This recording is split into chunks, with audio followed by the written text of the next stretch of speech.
Welcome, everybody, to Gotham Comedy Live. This is exciting. Thank you so much. Thank you so much for streaming. That was unnecessary.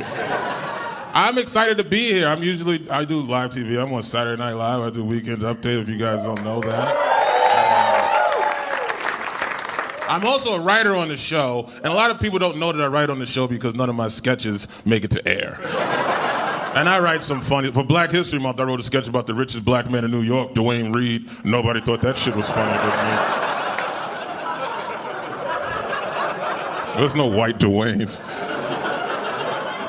I wrote a sketch about the first guy that ever said the phrase, screwed the pooch. Now, this is only funny to me because I didn't know this was an actual saying. The first time I heard it was at work. These interns was bringing us coffee, and they brought me the wrong coffee. And I was like, hey, man, I didn't order this coffee. And he goes, I'm sorry about that, Che. I really screwed the pooch on that one. And I said, what was that? And he goes, screwed the pooch. It means I made a mistake. And I was like, no, man, it means you fucked the dog.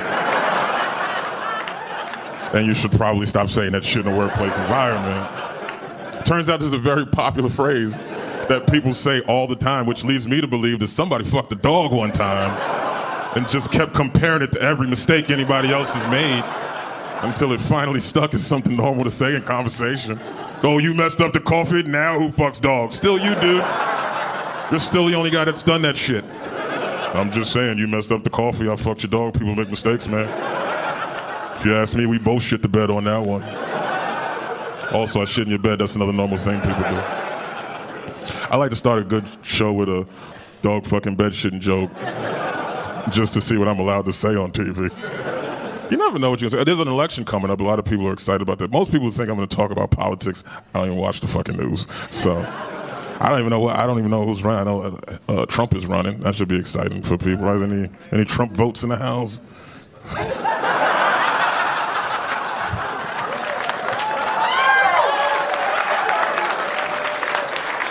I'll be honest with you, I kind of like him. He's cool. I'd like to have I'll say this, I'd like to have a drink with him. How about that? I don't know if he'll make a good president, but I would like to hang out with him. Like, I think Obama might have been the best president I ever lived to see, but I wouldn't want to hang out with him. I feel like if I got drunk and told Obama a dirty joke, he'd be like, no, Michael, that's not how we talk about women. Sorry, Mr. President. Even Bush would be like, God, that nigga's funny. Say it again. Do it again.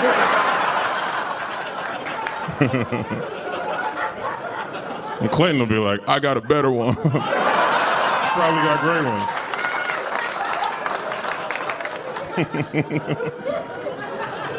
Who knows? Trump might fix the economy. He's a billionaire. Maybe he's got some trick. I mean, I know they keep saying the economy's getting better, but I don't believe it because they're starting to legalize marijuana everywhere. And it's only when you down to your last dollar do you start thinking shit like, yo, we should start selling weed. I don't know how we're gonna come up with China's money. Obama must have been watching Breaking Bad or some shit. I don't know, I think Hillary will win though. Because, you know, Hillary's a white lady and white ladies get whatever the fuck they want. White women take whatever they took Brooklyn. You know how dangerous Brooklyn used to be? When I was a kid, I used to listen to rappers talk about Brooklyn. They'd be like, don't ever go to Brooklyn. I'll fucking kill you if you ever walk through Brooklyn. And I'd be like, this is a dope song, but I'm never going to Brooklyn. And all of a sudden, some rich white girls from Seattle was like, Brooklyn's mine now. And now they own Brooklyn. I think white girls killed Biggie. I think that was phase one. I think they shot Biggie and took Brooklyn away. It's the perfect crime. I wouldn't put it past them. They're that gangster, man. White girls are fucking gangsters. They rescue pit bulls for fun. You know how dangerous a pit bull is? If I seen a straight pit bull walk down the street, I wouldn't walk down that street no more. I don't care if I lived there. A white girl take that pit bull home, put a sweater on it. This dog used to win tournaments. Now his name's Nicole, and he's eating vegan treats out of some white lady's hand. You know how dangerous you gotta be to convince a pit bull that he doesn't like meat anymore? You gotta be white girl dangerous. I'm fucked. If I was president, I'd have an all-white girl army. That'd be my first line of defense. I'm dead. ISIS, send white women. I'll build a Trader Joe's right in the middle of Syria. I'll put up some Prosecco fountains. Then in 2 summers, ISIS will be the first terror organization forced out due to rent increase.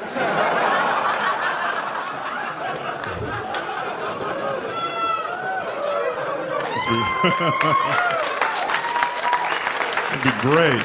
I'll save the country. Bunch of white girls walking around Syria like, ISIS is mine now.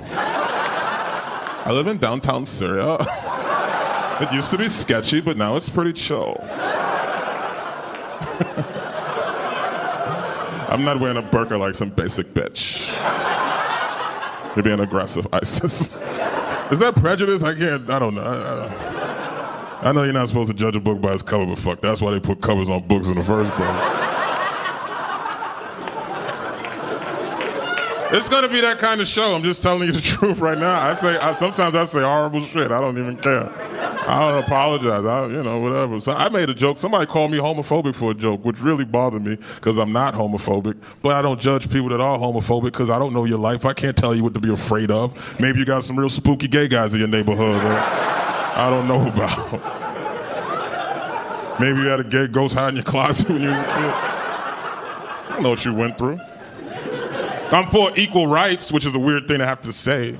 That's a stance you can have. You can be for equal rights. You believe that shit? That means there's people out there saying, I think everybody should have the same rights as everyone else. And there's other people like, nah, son, I disagree. How fucked up is that? Black people didn't even want equal. Black people wanted civil rights. Not even equal, civil.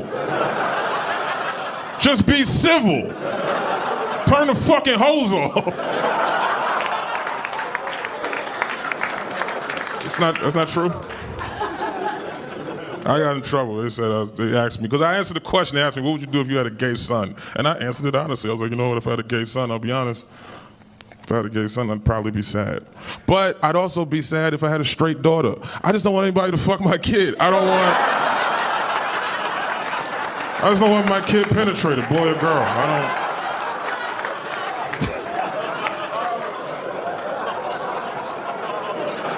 Apparently you can't say that shit on the Today Show. They're not here, guys. These are all... Yeah, did you expect this? Yes. You did? Yeah, I did. You kind of did? Well, that doesn't sound good for me.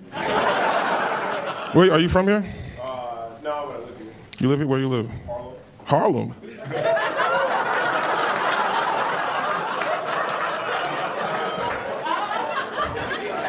Fuck you.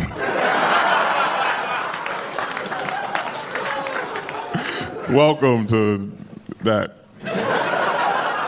How many community centers have you closed since? No, I'm kidding. Don't feel bad for him. He's doing fine. Jesus Christ. Well, God bless you. Look, everybody's mad at me now because you fucking took Harlem. I love what you've done with the place. That fucking, yeah. Yeah.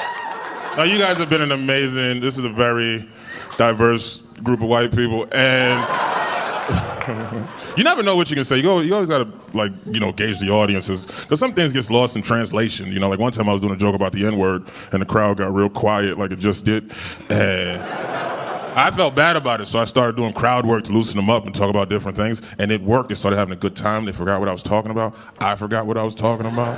Because when I wanted to finish the joke, I go, what was I just talking about? And this white lady in the back yells out, niggers! You laugh at that shit, but that other audience did not. They were horrified. They all gasped. They were like, hit her! So I'm not gonna hit her. She's 100% correct. That's exactly what I was talking about. It's not like I said, yeah, so me and my friends are playing basketball. What was I just talking about? Niggers! It wasn't that at all. And it's also the way she said it too, because she wasn't like niggers. She was like, niggers! Oh God, like she scared herself. She wasn't being racist, just wanted to hit a punchline, that's fair. If it was a white guy, maybe I would have been upset though. Only because it puts a lot of pressure on me as a black dude. Like, I don't know if you notice or not, but if a white guy says the N-word and I hear it, it means I gotta fight him. Even if I'm not that upset, I gotta fucking fight him. It's in the black dude contract. And I gotta win the fight. Because if I lose, that means he gets to say it again. And I gotta tell people that shit. I can't be like, yeah, man, this white dude called me a nigga yesterday. Word, son, what'd you do? Well, then I got my ass kicked for 15 minutes. And then he yelled it again and rode off on a city bike. It was embarrassing. Did you guys have a great time tonight? Did you have a good time tonight? Well, I want to do something. I want to bring up the comics that you saw crushing tonight. Please, welcome to the stage, all the amazing talent. Morrison, Ed Hill, Kelly MacFarland, and Mark Poolos. And also give it up for Drew Fraser keeping you warm all night. This has been Gotham Comedy Live. Thank you so much. Good night.